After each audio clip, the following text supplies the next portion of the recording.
As Brenda gazed up at the massive painting, she felt trapped in a nightmare that she had yet to understand. Chief Mock was standing next to her with her hands on her hips, frowning up at the distant ceiling. Brenda sensed she was having the same reaction many had when they first stopped to examine the painting. Confusion. You're not alone, Brenda thought.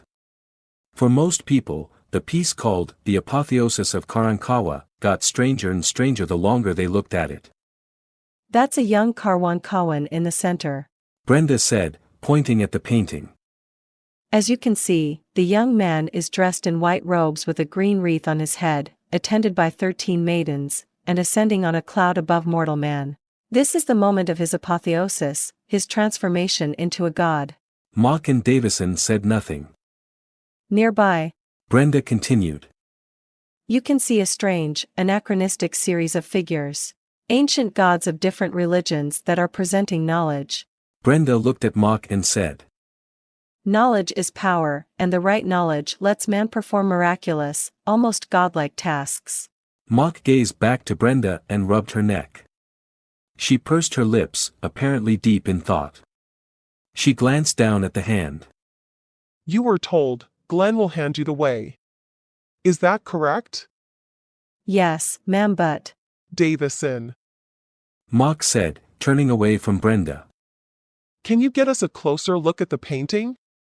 Davison nodded. There's a catwalk around the interior of the upper level. Brenda looked way up to the tiny railing visible just beneath the painting and felt her body go rigid. There's no need to go up there. She had experienced that seldom visited catwalk once before, and she remembers almost fainting from the dizzying height and perilous walkway. No need? Mock retorted. Miss Teague, we have a man who believes this room contains a treasure that has the potential to make him a god. We have a ceiling filled with symbols. A transformation of a man into a god. And we have a hand with a symbol that matches one above. It appears everything is urging us upward. Actually, Davison interjected, glancing up. Not many people know this, but there is a coffer at the top that actually swings open like a doorway, and you can peer down through it and... Wait a second, Brenda said. You're missing the point. The treasure this man is looking for is a figurative treasure, a treasure that doesn't exist. When he said, Glen will hand the way, he was talking in metaphorical terms. This note in the hand, with its matching symbol above, is a well-known symbol, and it appears all over the world in ancient art.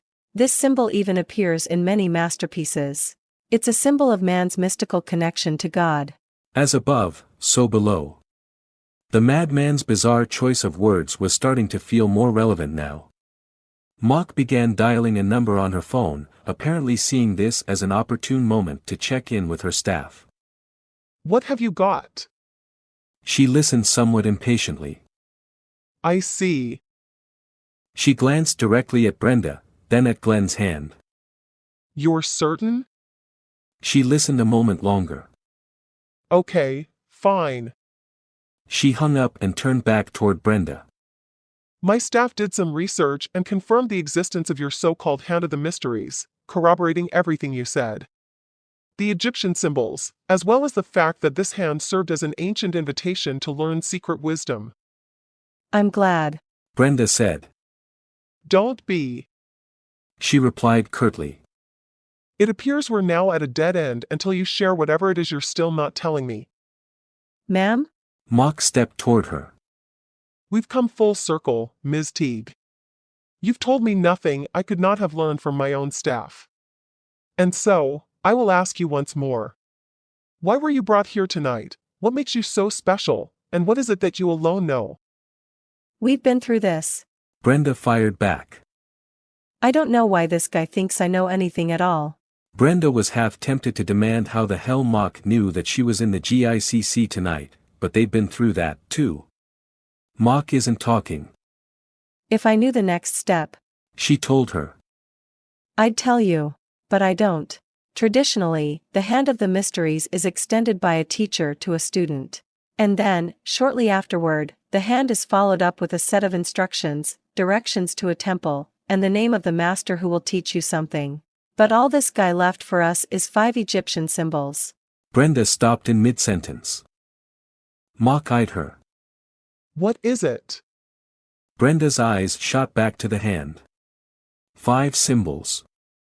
She now realized that what she was saying might not be entirely true. Ms. Teague. Mock pressed. Brenda responded. This guy may have left a map, or a letter, or a set of directions in that note. He didn't. Davison said.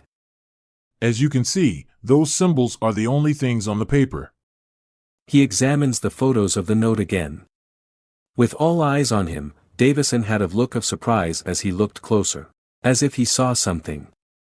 Oh, for heaven's sake. Mock said, moving toward him. Just hand me the damn thing. She glanced up at Brenda, and a thin smile spread across her face. Right again, Ms. Teague.